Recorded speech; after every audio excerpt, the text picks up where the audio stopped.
коли всі будуть, як у 22-му році, добровольцями, таких проблем фактично не буде. Це буде рідкий випадок, рідке виключення. Коли багато людей, які не хочуть захищати свою країну, не хочуть захищати країну взагалі, і планують з самого початку, ховаються від ТЦК, бігають від ТЦК, потім йдуть на полігон, йдуть у військо з наміром залишити військо, то така проблема буде. Я не знаю, що з цим зробити.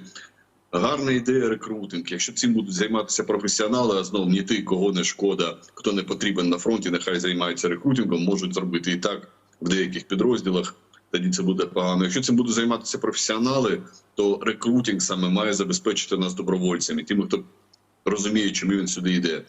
Але якщо дивитися загалом, суспільство дуже толерує СЗЧ і ухилянтів.